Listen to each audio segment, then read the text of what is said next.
Bem, não há necessidade dos senhores se deslocarem, porque nós já vamos dar início à nossa próxima atividade, aquela que encerra este nosso primeiro dia de primeiro Fórum Nacional CACB 1000.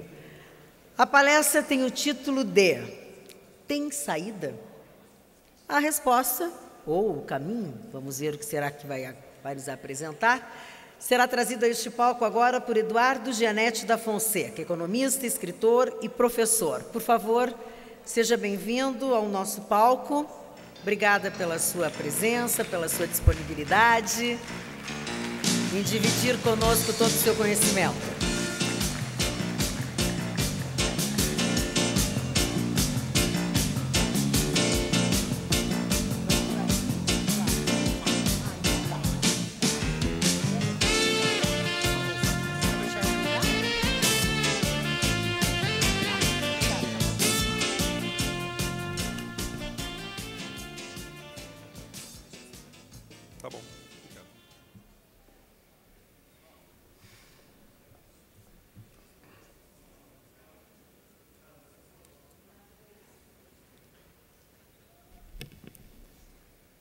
Bom, muito boa tarde a todos.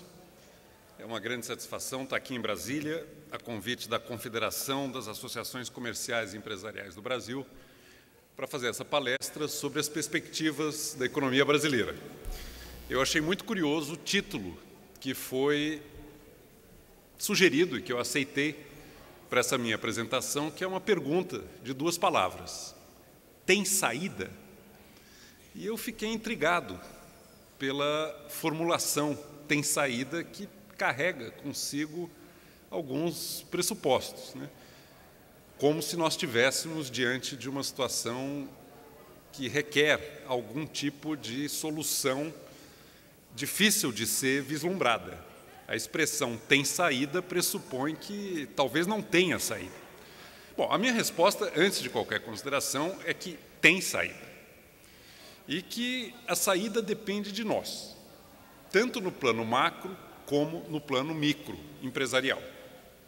E eu vou começar a minha apresentação, eu vou dividir em duas partes. Eu vou começar falando um pouco do ambiente geral da economia brasileira, o ambiente que está por trás de tudo que nós fazemos, e as nossas atividades, inevitavelmente, são afetadas por esse ambiente macroeconômico. Vou falar um pouco do ambiente geral do Brasil e qual é a situação em que estamos hoje, e depois eu vou trazer do macro para o micro e falar um pouco do que isso significa e de quais são as implicações para as empresas, especialmente as micro e pequenas empresas, as implicações desse ambiente macro para as atividades das empresas, para os desafios que estão colocados. Bom, qual é a expressão que melhor resume hoje, no Brasil, a perspectiva da economia? Eu acredito que a expressão que resume é reversão de expectativas. Há poucos anos atrás, o Brasil era percebido interna e externamente como um país de alta performance, como um país cujo futuro tinha finalmente chegado, um país que figurava tanto dentro quanto fora, mas talvez até mais fora do que dentro, como o país que tinha finalmente encontrado o seu destino de crescimento sustentado, de inclusão social, com estabilidade macroeconômica, e figurava realmente num mundo em crise. O Brasil figurava quase que como uma exceção de país que estava conseguindo lidar com uma situação ruim no mundo de uma maneira extremamente construtiva e promissora. O Brasil estava na capa das principais revistas de economia do mundo, chegou a estar na capa da The Economist, que é uma grande revista mundial, como um país que tinha decolado, apareceu o Cristo Redentor decolando e o Brasil como a bola da vez, no bom sentido. O Brasil estava crescendo muito, nós crescemos em média 4,5% ao ano no período de 2003 a 2010. Em 2010 crescemos 7,5%, o que para muitos indicou naquele momento um crescimento de padrão asiático, como se fosse um novo padrão que o Brasil tinha finalmente alcançado. O Brasil fez um movimento muito importante e bem-vindo, e eu espero que permanente, de inclusão social, algo que precisamos continuar construindo. Isso nos colocou definitivamente no mapa do consumo do mundo, Casos de sucesso como esses que nós acabamos de ver aqui só foram possíveis por conta deste movimento de inclusão social. O Brasil se tornou, em escala planetária, um mercado de relevância inequívoca. Nos tornamos o terceiro mercado mundial de cosméticos, de produtos para animais domésticos, o pet care, de confeitos. Nos tornamos o quarto mercado mundial de eletrodomésticos, de telefones móveis, de computadores pessoais. Nos tornamos o quinto mercado mundial de automóveis, de refrigerantes e de cerveja, e o oitavo mercado mundial de produtos de saúde e de vestuário. Não são números triviais, são números muito importantes e foram conquistas construídas pelo Brasil com a conquista da estabilidade, que foi fundamental, como foi mencionado há pouco. A estabilidade foi um movimento muito importante, inclusive de inclusão, porque as populações de menor renda não conseguem se defender da inflação tão bem quanto outros grupos sociais. Depois tivemos políticas de inclusão social e de melhoria de renda, de emprego e de crescimento econômico que permitiram esse movimento. Ou seja, tudo parecia indicar que o Brasil estava posicionado realmente para crescer com inclusão social de maneira sustentada.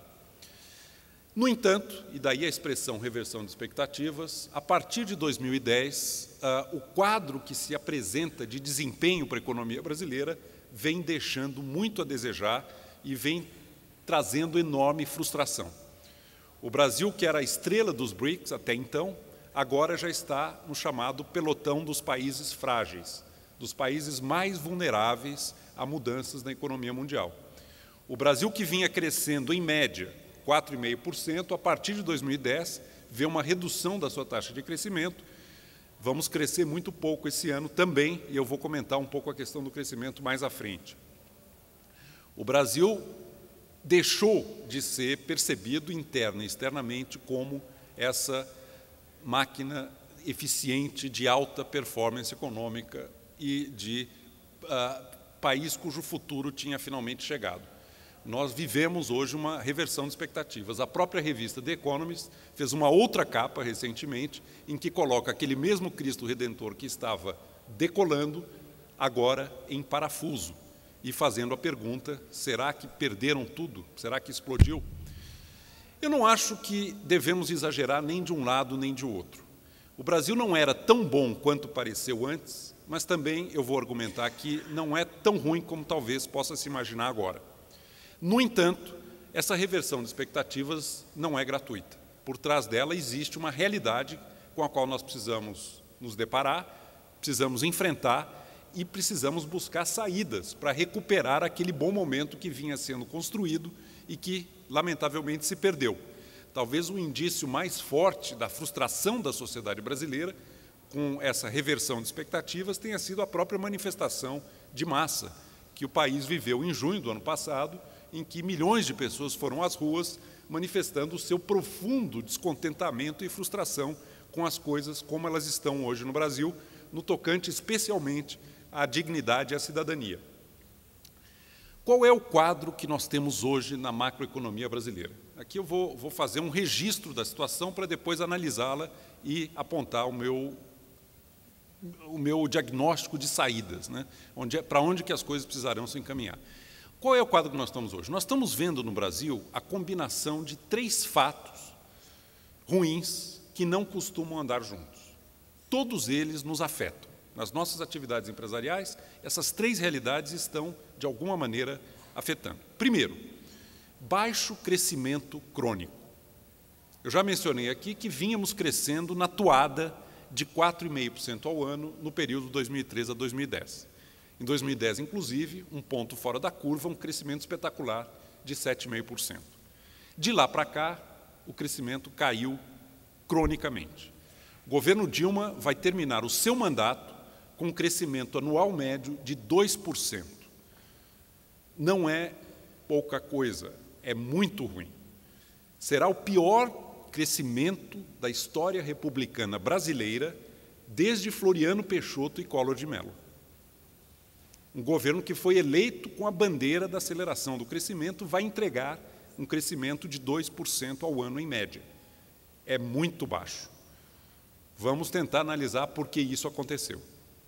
Segundo fato, foi mencionado aqui, inflação. Nós estamos vendo a inflação no Brasil teimosamente na vizinhança do teto do sistema de metas que define um intervalo de flutuação, o centro 4,5%, o teto 6,5%. O nosso centro já é alto, é o mais alto centro de meta de inflação para os países que adotam essa sistemática, e mesmo assim a nossa inflação vem ficando teimosamente na vizinhança do teto, em alguns momentos ultrapassando os 6,5% e agora ao redor de 6% no acumulado de 12 meses do IPCA. Mas é mais grave que isso. É mais grave que isso porque nós voltamos a ver algo no Brasil que eu não esperava voltar a ver na minha vida profissional como economista, que é o governo utilizando controle de preços de tarifas públicas, de combustíveis, de energia elétrica, para segurar a inflação no curto prazo. Eu realmente não esperava que isso voltasse a acontecer no Brasil, porque isso é um método falido, artificial, de represamento de inflação. Se nós eliminássemos esse artificialismo que vem mantendo a inflação ao redor de 6%, a nossa inflação hoje estaria acima da meta de 6,5%, do teto da meta de 6,5%. Estão se acumulando desequilíbrios por conta deste represamento artificial do preço da gasolina, do preço da energia elétrica, do preço do transporte público. E isso, em algum momento, vai ter que ser corrigido.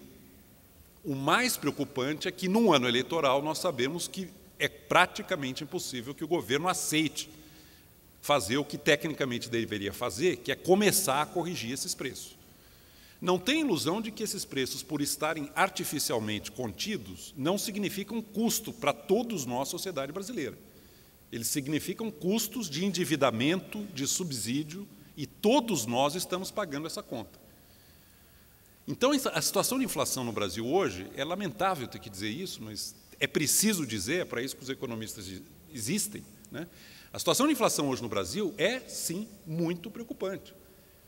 Nós estamos com a inflação no teto de um sistema de metas que já é muito tolerante e artificialmente contida, porque os preços administrados estão represados com um controle, um corpo a corpo de controle de preços que não era mais para acontecer no Brasil. Quem tem um pouco mais de idade, eu certamente estou nesse caso, e muitos de vocês também, lembra o que era o artificialismo de controle de preços na época da inflação alta no Brasil. Nós sabemos que isso não funciona. Não é assim que se combate, que se lida com o fenômeno da inflação. Depois nós vamos ver por que isso aconteceu. O terceiro fato que é preciso lembrar é o déficit externo no Brasil. O Brasil tem hoje um déficit em conta corrente que começa a preocupar. Ontem mesmo saíram os números da balança comercial no primeiro trimestre. O maior déficit desde que se tem essa metodologia que foi introduzida em 1993. Mas não é a balança comercial, é mais do que isso. Saldo em conta corrente é um encontro de contas entre tudo que o Brasil gasta com o mundo e tudo que o mundo gasta com o Brasil. Isso inclui comércio, exportações e importações, mas inclui também muitas outras contas, como o pagamento de juros, lucros e dividendos ao exterior, como os lucros que as multinacionais brasileiras remetem ao Brasil anualmente, como turismo, a conta exorbitante de déficit de turismo que o Brasil passou a ter. Se vocês fizerem todas essas contas, vocês chegam ao saldo em conta corrente. Nós tínhamos um superávit em conta corrente ainda em 2007. De lá para cá ele veio caindo e ele aumentou bastante nos últimos anos, alcançando o ano passado a marca de 3,6% do PIB, o que significa que o Brasil, anualmente hoje, precisa obter 80 bilhões de dólares para honrar os seus compromissos externos. Circunstancialmente, o financiamento desse déficit em conta corrente não tem causado constrangimento, porque existe um volume de investimento direto estrangeiro alto que permite cobrir esse rombo. Mas se o mundo passar por uma outra situação, em que há menos liquidez, em que há menos confiança nas perspectivas do Brasil, e isso pode ocorrer, nós vamos ter um problema, de novo, de vulnerabilidade externa, porque nós voltamos para uma situação de vulnerabilidade com déficit em conta corrente elevado, que atinge hoje a marca de cerca de 80 bilhões de dólares e pode crescer esse ano um pouco mais. Não é usual a combinação dessas três coisas que eu acabei de descrever. Se o país cresce tão pouco quanto vem crescendo, deveria estar com uma situação de inflação bem mais confortável do que aquela que nós observamos. Se está crescendo pouco, a inflação deveria estar contida e deveria estar equilibrada. Não está. Se o país tem um déficit em conta corrente dessa ordem, deveria estar crescendo muito, porque significa o quê? Déficit em conta corrente significa poupança externa que está entrando no Brasil. Esse déficit em conta corrente, a contrapartida dele é que o mundo está nos transferindo 80 bilhões de dólares por ano para nós podermos aumentar a nossa capacidade de gasto e, se tudo estivesse correndo bem, aumentar a nossa capacidade de investimento para crescer a uma taxa elevada. E, apesar do déficit em conta corrente, nós estamos crescendo muito pouco. O mundo está nos financiando, aumentando nossa capacidade de gasto e de dispêndio, e, mesmo assim, a economia cresce muito pouco. 2% ao ano, em média, nos últimos 4 anos. Esse ano vai ficar de novo entre 1,5% e 2%, é muito difícil sair disso. Mesmo com Copa do Mundo, nível tão baixo de crescimento não é compatível com um déficit em conta corrente de 3,5% do PIB. Nós deveríamos estar crescendo mais do que estamos crescendo, para não falar de demografia, dividendo demográfico, que também deveria estar favorecendo um crescimento maior. O único fato alentador nesse quadro todo que eu desenhei agora é que o nível de emprego vem se mantendo elevado, ou seja, a taxa de desemprego está realmente muito baixa e o nível de renda não caiu, o que nos permite manter, pelo menos, o nosso mercado interno e a nossa demanda adequada para não provocar aumento de desemprego. Por que isso vem acontecendo? Isso vem acontecendo, em grande medida, porque o setor que liderou o crescimento no período em que o país crescia foi o setor serviços, no qual eu tenho certeza muitos de vocês, empresários aqui, atuam. E o setor serviços ele é muito mais demandante de mão de obra do que os demais segmentos da economia. Ele é trabalho intensivo. E isso ajudou muito. Isso trouxe muita gente para o mercado de trabalho. Outra coisa que também vem explicando esse movimento é que tem menos gente entrando no mercado de trabalho no Brasil, porque a população economicamente ativa, o crescimento dela reflete o crescimento demográfico de 15 a 20 anos atrás, as pessoas que estão chegando ao mercado de trabalho. Como caiu muito a taxa de fecundidade no Brasil, a partir dos anos 70, está muito mais baixo já, hoje no Brasil, este movimento de entrada de pessoas no nosso mercado de trabalho.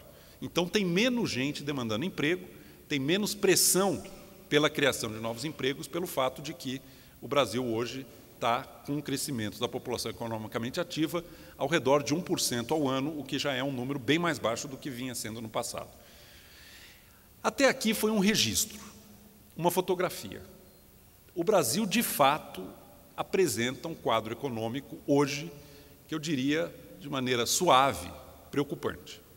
Nós vínhamos bem, passamos bem pela crise de 2008 e 2009, não há a menor dúvida sobre isso. Nós estávamos construindo um bom momento na nossa economia, fizemos a estabilização, crescemos com inclusão social, mas nós não conseguimos sustentar aquele bom momento. Nós perdemos o pé. O Brasil hoje não é mais interna nem externamente percebido como um caso de sucesso entre os emergentes. Pelo contrário, nós não estamos também com a Argentina e Venezuela, que é a catástrofe populista, mas estamos longe de estar junto dos países emergentes de alta performance, inclusive na América do Sul. Países como Chile, como Colômbia e como Peru, que vem crescendo consistentemente há vários anos, 6%, 7% ao ano. O Brasil está no meio do caminho. O Brasil não está no pelotão do desastre, argentino ou venezuelano, mas também está muito longe de alcançar o grupo da excelência, da alta performance, de emergentes, na América do Sul, ou na Ásia, ou em outros continentes, que está realmente deslanchando. A pergunta que eu faço em seguida é, por quê? Por que aquele bom momento que nos animou tanto, que levou alguns até mesmo à euforia, não se manteve? Onde é que nós perdemos o pé? Eu vou responder essa pergunta em 3 etapas, dizendo 3 fatores aqui. Primeiro, com toda objetividade, é preciso reconhecer que o mundo, o ambiente global mudou e isso nos afetou, pelo menos parte da resposta é isso. É preciso dizer isso para despartidarizar a análise. O segundo ponto um segundo fator, é um fator estrutural, mas doméstico, interno. O lado fiscal brasileiro vem piorando muito, não nesse governo, nem no anterior e nem no anterior ao anterior, desde a Constituição de 1988. Nós estamos com um grave problema de finanças públicas que começa a piorar a partir de 88 e hoje aparece com uma clareza irreparável, inequívoca. E o terceiro ponto, dentro de o máximo de objetividade que eu sou capaz de ter, é que, na minha percepção e no meu entendimento, houve uma grave piora na qualidade da política econômica no Brasil, a partir do segundo mandato do Lula, mas pronunciadamente durante o governo Dilma Rousseff. Essa piora da qualidade da política econômica, eu vou detalhar daqui a pouco, ela ajuda a entender e é um componente de primeira ordem para entender a reversão de expectativas que hoje o Brasil inteiro está vivendo e está buscando a saída. Vamos por partes, então, falar um pouco, brevemente, porque o tempo não permite muita análise e detalhamento, mas falar um pouco da mudança do ambiente global. Quais são os fatos relevantes aqui? São duas coisas. O Brasil foi muito favorecido no período 2003 a 2010 por duas realidades. Primeira, a melhoria dos termos de troca. O preço dos produtos que o Brasil vende para o mundo, especialmente as nossas commodities minerais e agrícolas, e o Brasil hoje é um ator global e fundamental na oferta de alimentos e de minérios no mundo, o preço dos produtos que nós vendemos para o mundo aumentou muito mais do que o preço dos produtos que o Brasil compra do mundo. Então, o resultado da mesma fatia do nosso PIB vendida para o mundo, pelo aumento de preço, passou a valer muito mais do que o que nós temos que pagar pelo que nós compramos do resto do mundo. Essa melhoria dos termos de troca foi basicamente impulsionada pelo altíssimo crescimento da China, que é hoje a nossa principal cliente em todo o mundo. Ultrapassou de longe já os Estados Unidos. Hoje o principal comprador das exportações brasileiras é a China. Isso ajudou muito, isso foi uma renda que o mundo passou a nos ceder e que alimentou boa parte da expansão do consumo doméstico. O segundo fator que nos ajudou foi que, a partir da crise de 2008 2009, os países desenvolvidos tiveram que adotar medidas muito radicais de expansão monetária, aumento da liquidez, aumento do fluxo de recursos no mundo. Eles tiveram que expandir violentamente a oferta de moeda, eu estou falando basicamente da política americana e do dólar. Essa farta liquidez internacional, numa época em que o mundo desenvolvido estava em recessão e que as taxas de retorno nos países ricos eram muito baixas, ela veio para o mundo emergente, inclusive o Brasil, buscando rentabilidade. E o Brasil se beneficiou bastante desse mundo de recursos que os Estados Unidos colocou e que buscava aplicações e investimentos de rentabilidade. Esses dois movimentos que tanto nos favoreceram, uma espécie de vento a favor, soprando do mundo e nos empurrando o barco da economia brasileira, esse vento a favor parou de soprar. Por duas razões. Primeiro, porque os Estados Unidos e o mundo desenvolvido já está se recuperando, portanto, a política monetária está ficando menos expansionista, mais restritiva, e aqueles capitais começam a migrar de volta para os países desenvolvidos. Então, a desvalorização do real reflete, em parte, esse movimento, e, ao mesmo tempo, a China já não cresce mais com o vigor e com o dinamismo que crescia até 2010, 2011. A China, que crescia 11%, 12% ao ano, hoje está crescendo 7% ao ano, e há sérias dúvidas se a desaceleração na China não irá continuar e reduzir a taxa de crescimento chinesa ainda mais. A implicação disso é que o preço das commodities minerais e agrícolas já não está tão vantajoso para o Brasil como estava sendo até então. Caiu. Os termos de troca que estavam melhorando a nosso favor passam agora a girar ao contrário, piorando. Esse é o componente importado da piora de desempenho do Brasil. Mas está muito longe de explicar como é que um BRIC de primeira linha entrou no pelotão dos frágeis, como é hoje o caso do Brasil. Eu me lembro aqui daquela metáfora do Warren Buffett, o mega investidor americano, quando ele diz que é só quando a maré baixa que nós descobrimos quem estava nadando nu. A maré da economia mundial baixou para o Brasil e nós fomos pegos nadando de tanguinha de crochê. a gente foi pego numa situação frágil. E a gente precisa entender por que é que, quando a maré da economia mundial deixou de nos favorecer, nós enfrentamos a situação que eu descrevi anteriormente, de baixo crescimento crônico, com alta inflação e com déficit externo crescente e preocupante, que é a realidade objetiva hoje e que não pode ser negada por nenhum tipo de viseira ideológica ou partidária. É um fato, são fatos. Nós não estamos lidando aqui com opiniões, são fatos objetivos e concretos. Crescimento de 2%, inflação no teto da meta, déficit externo de 80 bilhões de dólares. É ruim para o país. Quais são os fatores domésticos que nos levaram a essa situação? São basicamente dois. O primeiro eu vou chamar de estrutural. E é talvez o principal número hoje para entender a dificuldade da economia brasileira, e é na revisão dessa realidade que nós vamos encontrar uma genuína saída para os nossos problemas. Qual é o número? Peço a atenção de vocês para entender, isso é muito importante para todos nós, empresários, cidadãos e pessoas que amam esse país. Se nós não resolvermos essa questão, nós vamos continuar atolados no baixo crescimento, com muita dificuldade de alcançar o que nós desejamos em termos de prosperidade duradoura para o Brasil. O número básico é o seguinte: em 1988, quando foi promulgada a nova Constituição, a carga tributária no Brasil, total de impostos arrecadados pela União, estados e municípios, era 24% do PIB. Carga tributária normal para país de renda média como o nosso. Se vocês pegarem nas tabelas do Fundo Monetário Internacional as cargas tributárias dos países de renda média, todas praticamente estarão no intervalo de 20% a 25% do PIB. Em 88, o Brasil estava no padrão com 24% do PIB. Era uma carga tributária normal para país de renda média. Hoje, a nossa carga tributária alcança 36,5% do PIB. Passou de 24% para 36,5%. Significa que de cada R$100 de valor que nós criamos com o nosso trabalho, e não é fácil, R$36,5 vão direto para os cofres públicos. É bem mais do que 1/3 do resultado do trabalho dos brasileiros. Mas não termina aí.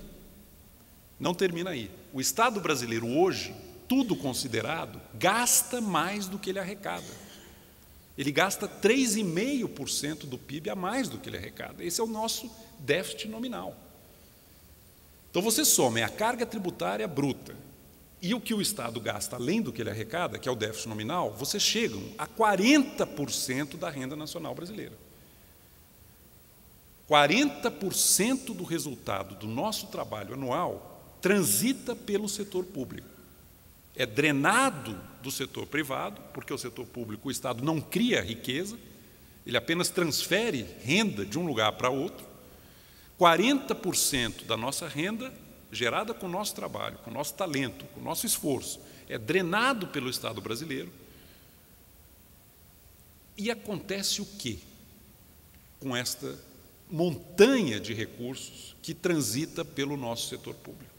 Aí é que vem o fato estarrecedor. Quanto o Estado brasileiro, e eu estou me reportando aqui a União, Estados e Municípios, é o consolidado, quanto o Estado brasileiro entrega de investimento em formação de capital. Basicamente em infraestrutura, que é a fatia da formação de capital que está fundamentalmente a cargo do Estado.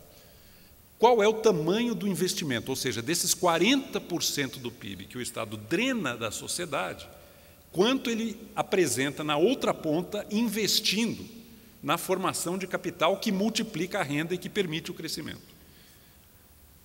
Na média dos últimos 4 anos, PAC incluído, eu chamo PAC Plano de Abuso da Credulidade, PAC incluído,